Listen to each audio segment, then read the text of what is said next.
Alhamdulillah, Masya Allah, Tabarakallah. Kita bersyukur kepada Allah Subhanahu Wa Taala yang telah pun mengumpulkan kita di dalam majlis yang terbaik ini. Majlis yang disebutkan dengan majlis Khatmul Quran. Waktu yang cukup istimewa di petang Jumaat. Yang disebut juga dengan waktu Fatimiyah, iaitu disebahkan kepada Sayyidatuna Fatimah. Yang memberikan akan waktu ini sepenuhnya untuk beribadah kepada Allah Subhanahu Wa Taala, bermunajat kepada Allah, sehingga ada di antara para ulama yang menyebutkan mungkin ketika Nabi mengatakan adanya satu saat yang Allah Subhanahu Wa Taala menyediakan pada hari Jumaat ini waktu mustajabnya doa. Maka melihat daripada kesungguhan Sayyidatuna Fatimah di waktu setelah asar, di waktu hari Jumaat, bersungguh-sungguh di dalam melakukan amal saleh, maka ada di kalangan para ulama kuat menyangka kalau waktu itu adalah waktu yang dimaksudkan oleh baginda Rasulullah sallallahu alaihi wasallam. Maka beruntunglah orang-orang yang mengambil bahagian untuk mengisi akan waktu pada hari Jumaat itu dengan amal saleh. Seperti mana kita mengisi di waktu petang ini dengan sama-sama kita melaksanakan majlis khatmul Quran. Maka tahniah dan syabas kepada orang-orang yang bersama di dalam mengkhatamkan Al-Quran, yang telah mengkhatamkan Al-Quran dan berkali-kali mengkhatamkan Al-Quran. Itu adalah merupakan satu kemuliaan yang ianya mempunyai kedudukan yang cukup mulia di sisi Allah Subhanahu Wa Taala. Bahkan ianya adalah merupakan amal yang sangat dicintai oleh Allah, sehingga disebutkan oleh baginda Rasulullah SAW, seafdal ibadah umatku adalah qiraatul Quran. Afdal ibadah umat aku adalah membaca Al-Quran, kata baginda Rasulullah SAW. Dan ianya adalah merupakan daripada sesuatu yang sangat membawa kepada kebaikan yang besar kepada seseorang, iaitu melazimi Al-Quranul Karim. Apatah lagi ketika mana dapat untuk kita menghayati dan tadabbur kepada Al-Quran. Ianya adalah merupakan daripada kemuliaan yang dikurniakan oleh Allah Subhanahu Wa Taala. Di petang yang mulia ini kita mencari rahmat Allah, mencari kurnia Allah Subhanahu Wa Taala. Kita mengharapkan dari kurnia Allah Subhanahu Wa Taala dengan amal soleh yang kita lakukan. Kita berharap mudah-mudahan setiap amal yang kita lakukan diterima oleh Allah Subhanahu Wa Taala. Sungguh kalau pun satu huruf diterima oleh Allah di dalam bacaan Al-Quran kita ini, itu pun adalah merupakan daripada kelebihan yang luar biasa. Kerana amal yang diterima oleh Allah Subhanahu Wa Taala itu adalah menjadi penentu keadaan kita dan kedudukan kita di sisi Allah Subhanahu Wa Taala. Nabi sallallahu alaihi wasallam mengatakan, beramallah kamu dan sebanyak mana pun kamu beramal, yang hanya diterima oleh Allah Subhanahu Wa Taala adalah amal yang ikhlas. Bermakna yang paling penting dalam amal itu adalah amal yang diterima oleh Allah, dan amal yang diterima itu adalah amal yang ikhlas semata-mata kerana Allah Subhanahu Wa Taala. Ketika mana kita tadi, dan mungkin ini hikmah ilahiyah, ketika mana kita berada, walaupun berada di tempat yang berasingan, tapi kita berkumpul di dalam suatu majlis yang satu. Dan saya yakin tadinya ketika mana kita mula daripada majlis khatam Al-Quran dengan membaca surah Ad-Duha, dan sampailah kita membaca surah An-Nas, yang mengikuti akan bacaan itu, maka kita sebenarnya sedang bersama-sama. Kita walaupun secara fizikalnya kita tidak ada satu tempat yang sama, tapi seolah-olah kita bersama, kita berkumpul, meraih dari rahmat Allah Subhanahu Wa Taala. Hikmahnya juga, maka kita tak nampak secara fizikalnya, kita tidak berkumpul secara fizikalnya. Mudah-mudahan itu lebih lagi membawa keikhlasan kepada Allah, dan kepada Allah Subhanahu Wa Taala, kerana tidak ada, insya-Allah, mudah-mudahan dalam hati kita ini untuk dilihat oleh orang, untuk diketahui oleh orang, saya khatam, saya itu dan ini. lebih kita kata apa, salim, lebih selamat mungkin. Walaupun bukanlah bermakna tidak boleh selepas ini insya-Allah kalau sekiranya mudah-mudahan Allah angkat balak dan wabak ini kita dapat untuk berkumpul, itu adalah juga satu kemuliaan.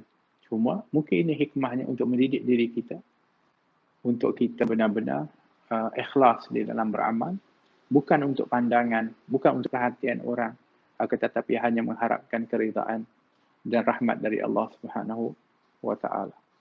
Tuan-tuan dan puan dirahmati oleh Allah Subhanahu wa taala, Nabi sallallahu alaihi wasallam pernah diperintah oleh Allah. Dan ini yang selalu kita baca di dalam hari Jumaat, iaitu di dalam suratul Kahfi. Allah Subhanahu wa taala berfirman, "Fasbir nafsaka ma'al ladina yad'una rabbahum bil ghadati wal 'ashyi yuriduna wajhah." Maka sabarkan diri kamu, wahai Rasulullah, untuk duduk bersama dengan mereka itu. Allah suruh Nabi duduk bersama dan bertahan dan sabar. Duduk bersama siapa? Yang mereka itu berdoa, mereka itu memohon, mereka itu bermunajat kepada Tuhan mereka. Mereka berzikir, mereka bermunajat kepada Tuhan mereka bil ghadati wal 'ashyi, di waktu pagi dan petang. Semata-mata mengharapkan keridaan Allah. Nabi yang adalah merupakan insan yang paling mulia, makhluk yang paling terbaik. Allah perintah untuk duduk dengan orang-orang yang bermunajat kepada Allah, yang berdoa kepada Allah, yang mengharapkan keridaan Allah. Masya Allah. Sebab itu kita ketika mana kita dapat untuk duduk di dalam majlis-majlis yang mulia seumpama ini, kita kena bersyukur kepada Allah. Kerana majlis-majlis yang mulia seperti ini adalah majlis yang Allah suruh insan-insan yang terbaik itu untuk bersama. Masya Allah, tabarakallah. Bermakna, secara tak langsung kita sedang membina kebersamaan kita dengan orang-orang yang mulia. Kerana Allah SWT ketika mana memerintahkan kita untuk bersama, Allah berfirman, "Ya ayyuhalladzina amanu taqullaha wa kunu ma'as sadiqin." Wahai orang-orang yang beriman, bertakwalah kamu kepada Allah dan jadilah kamu bersama. Allah tak kata jadilah kamu di antara orang-orang yang sadiqin, tapi jadilah kamu bersama dengan para sadiqin. Allah suruh ada kebersamaan itu. Maka program seperti ini adalah untuk membawa kebersamaan. Kebersamaan kita ini adalah diikat dengan kerana Allah, kerana cinta kepada Allah. Ikatan kita ini adalah kerana mahabbatur Rasul, kerana mencintai Rasulullah sallallahu alaihi wasallam. Kebersamaan kita ini adalah diikat dengan ikatan Quran, kerana kita melaksanakan daripada majlis khatmul Quran. Ikatan kita ini adalah diikat dengan zikrullah, kerana tadi tidak sedikit dari zikir-zikir yang telah pun kita baca bersama. Ikatan ini kita ikat dengan doa yang kita panjatkan kepada Allah Subhanahu Wa Taala. Tak ada satu ikatan yang akan terus bersambung. Baik itu ikatan yang disebutkan dengan ikatan kekerabatan dan kekeluargaan, atau ikatan persahabatan, atau ikatan kemasyarakatan, semuanya nanti di akhirat akan saling putus dan cuba memutuskan. Lari di antara satu dengan yang lainnya, seperti mana disebutkan di dalam Al-Quran. Yauma yafirru mar'u min akhi. Hari yang mana ketika mana seorang itu akan lari daripada saudaranya. Wa ummihi wa abih. Begitulah ibu akan lari daripada anak. Begitulah ayah juga demikian. Wa sahibatihi wa banih. Begitulah isteri akan lari dari suaminya. Begitulah anak akan lari daripada ibu bapanya. Tapi kalau diikat dengan mahabbatullah, dengan mahabbatul Rasul, diikat dengan Al-Quran, diikat dengan zikrullah, diikat dengan doa, maka insyaAllah ikatan ini adalah ikatan yang kukuh yang akan membawa kita untuk bersama, berkumpul ketika mana disebutkan oleh baginda Rasulullah sallallahu alaihi wasallam, aku adalah orang yang pertama yang akan dibelah kuburku. Aku orang yang pertama dibangkitkan oleh Allah Subhanahu wa taala. Kemudian Nabi mengatakan, biyadi liwa'ul hamdi, maka aku akan memegang daripada panji kepujian Adam wa dunahu tahta liwa'i. Nabi Adam, para nabi yang lain, dan mereka orang-orang yang mempunyai ikatan-ikatan yang mulia kerana Allah SWT, tahta liwa'i, akan berada di bawah panjiku, iaitu akan dikumpulkan bersama oleh Allah Subhanahu wa taala. Masya Allah, tabarakallah. Demikian ikatan ini yang kita ingin bina. Ketika mana kita bersama, dibersamakan oleh Allah Subhanahu wa taala di dalam majlis yang mulia seumpama ini. Demikian juga ketika mana dibawakan kepada kita ini daripada keutamaan daripada majlis khatamul Quran, seperti mana disebutkan oleh Ibn Abbas radhiyallahu anhuma, ketika mana berlaku adanya di antara orang-orang yang mengkhatamkan Al-Quran pada waktu itu, kumpulkanlah orang ramai untuk bersama dengan orang yang khatam Al-Quran di dalam majlis khatam Al-Quran, sebagaimana kamu itu dianjurkan untuk datang beramai-ramai di dalam solat hari raya. Solat hari raya baik Aidilfitri, Aidiladha, dianjurkan untuk semuanya datang untuk mendengar khutbah. Kalaupun tak boleh solat seperti orang perempuan, tapi hadirlah. Oleh kerana itu Nabi SAW ketika mana buat solat sunat hari raya, tak buat di dalam masjid. Nabi akan buat di lapangan. Kenapa? Supaya orang-orang perempuan baik yang haid atau yang terhalang itu akan dapat juga turut hadir bersama beramai-ramai untuk mendengar daripada khutbah dan juga bersama dalam kebersamaan, dalam kebaikan, dalam kegembiraan kerana kurnia dari Allah Subhanahu wa taala. Demikianlah kata Ibn Abbas yang sepatutnya kamu juga lakukan ketika mana majlis khatamul Quran. Bawalah dan juga datanglah beramai-ramai. Bukan hanya orang-orang lelaki, bahkan orang-orang perempuan juga, kata baginda Rasulullah SAW. Kerana di waktu itu doa-doa itu dimustajabkan oleh Allah Subhanahu wa taala. Masya Allah, tabarakallah. Alhamdulillah. Jadi kerana alhamdulillah tadi kita dapat untuk mengambil daripada keperluan dan kesempatan untuk kita sama-sama mengkhatamkan Al-Quran dan dalam majlis khatam Al-Quran ini, dan juga kita dapat sama-sama berdoa, dan khususnya kita dapat doakan kepada kedua orang tua kita yang sangat besar jasanya dalam kehidupan kita ini. Mudah-mudahan itu juga adalah merupakan kebaktian kita kepada ibu bapa kita. Mudah-mudahan mereka yang masih hidup akan dipanjangkan umur di dalam ketaatan kepada Allah, dalam keredaan Allah, dan yang telah meninggal dunia dirahmati oleh Allah Subhanahu wa taala. Dan kita berdoa mudah-mudahan insya-Allah dengan program dan majlis umpama ini yang mudah-mudahan dapat disuburkan lebih lagi, akan menjadi sebab Allah Subhanahu wa taala mengangkat daripada wabak ini. Allah mengangkat daripada bala ini. Nabi SAW mengatakan, kalaulah tidak kerana orang-orang yang tua itu rokak, iaitu rukuk, iaitu ibadat, dan juga bayi yang menyusu, dan haiwan ternakan yang meranggut daripada rumput, maka sudah tentulah kami, iaitu Allah, akan menimpakan kepada manusia ini daripada azab ataupun bala. Mudah-mudahan insya-Allah dengan munajat di antara kita yang diterima oleh Allah SWT menjadi sebab. Oleh kerana itu suburkan program-program seperti ini, suburkan ianya dalam rumah tangga kita dan keluarga kita, dan letakkan keluarga kita ini adalah di dalam ke tempat-tempat yang mulia. Sediakanlah diri kita. Hari ini kita bersedia untuk apa? Untuk kita jauh daripada penyakit. Kita sedia untuk kita elak jangan sampai kita dijangkiti dengan COVID-19. Kita ikut SOP dengan macam-macam daripada SOP-nya untuk kita berikhtiar agar kita bersedia jangan sampai kita kena dan menghadapinya.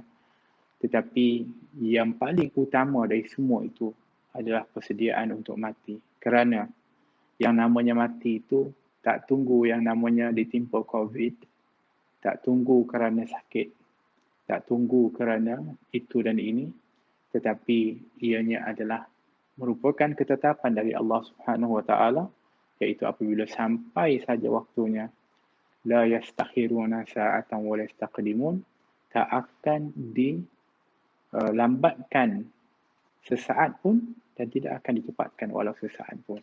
Kepersiapan itu adalah pada bila-bila, kata Nabi SAW, sesungguhnya nanti kebanyakan yang berlaku di akhir zaman, banyak berlaku yang disebutkan mati mengejut, kata Nabi SAW. Mati mengejut adalah dengan maksud wa imma, kata para ulama, ianya tiba-tiba seorang itu terus meninggal. Baik itu aksiden, baik itu kerana tiba-tiba meninggal dalam tidur. Begitulah, kerana itu adalah merupakan daripada apa yang berlaku di akhir zaman.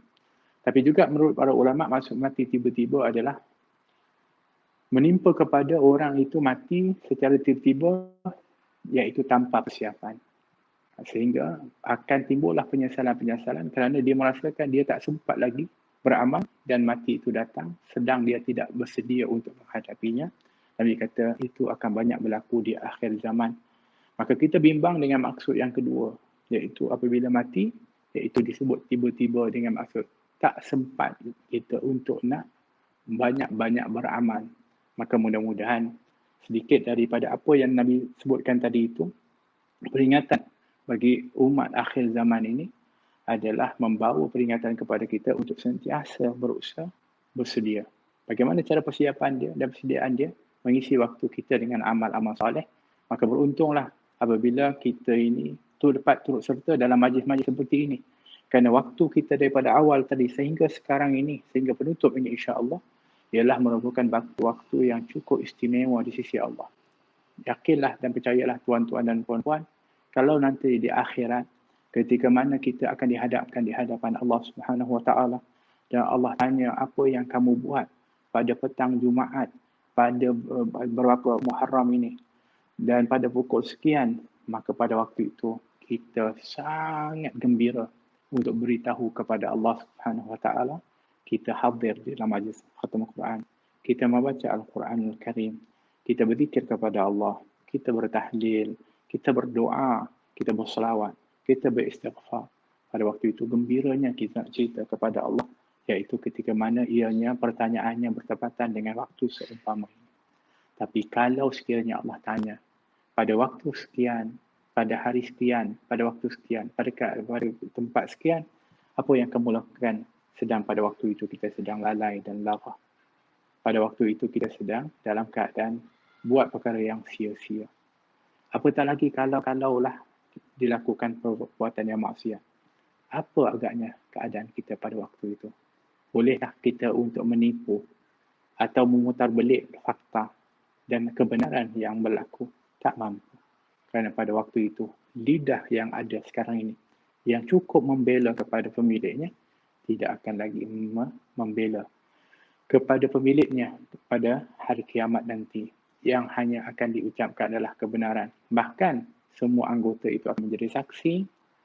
Disebutkan al-yawma nakhtimu ala afwahihim wa tukallimuna aydihim wa tashhadu arjuluhum bima kanu yaksibun.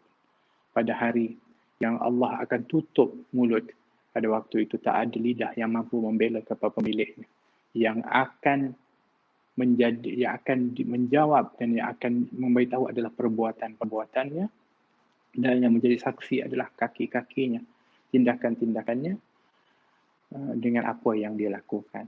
Jadi mudah-mudahan kita berdoa kepada Allah Subhanahu Wa Taala, mudah-mudahan pertemuan kita, perkumpulan kita dalam majlis yang mulia ini adalah merupakan daripada sebab untuk kita meraih rahmat dan ridha Allah Subhanahu Wa Taala. Dan mudah-mudahan kita berdoa kepada Allah Subhanahu Wa Taala segala apa yang kita laksanakan ini dikabulkan, diterima oleh Allah Subhanahu Wa Taala, diberikan oleh Allah Subhanahu Wa Taala daripada rahmat dan barakah. Dan juga kita berdoa mudah-mudahan segala daripada amal-amal soleh yang dilakukan ini dapat untuk disampaikan kepada mereka orang-orang yang kita kasihi, daripada orang tua kita, saudara mara kita, dan mereka orang-orang yang mendahului kita, minal mu'minin wal mu'minat wal muslimin wal muslimat, ya rabbal alamin. Jazakumullah khairan katsira kepada semua yang bersama pada petang yang mulia ini, dan juga tidak kurang rasa terima kasih kepada House of Sayyidah Khadijah yang menjadi host ataupun penganjur pada program kita dan juga kepada semua ahli jawatan kuasa dan juga yang yang menjadi sebab kepada perkumpulan kita pada petang ini. Mudah-mudahan Allah Subhanahu Wa Taala menjadikan amal-amal ini juga menjadi sebab mizan ataupun timbangan kebaikan kepada mereka dan menjadi sebab untuk kita sama-sama dikumpulkan nanti di mahsyar bersama Nabi sallallahu alaihi wasallam, dan mudah-mudahan ianya menjadi sebab untuk kita sama-sama selamat di akhirat nanti, dikumpulkan bersama-sama di dalam syurga bersama baginda Rasulullah sallallahu alaihi wasallam. Dan mudah-mudahan kita menjadi ahlul Quran, dan Quran mudah-mudahan akan membela dan memberi syafaat juga kita di akhirat nanti, dan mudah-mudahan kita ditemani dengan Al-Quran di dalam kubur sehingga kubur kita akan menjadi kubur yang bercahaya, dilapangkan oleh Allah Subhanahu Wa Taala menjadi taman dari taman syurga. Amin. Allahumma amin. Terima kasih atas perhatiannya. Minta maaf kalau ada kekurangan. Hadza wa billahi taufiq. Wassalamualaikum warahmatullahi wabarakatuh. الله الله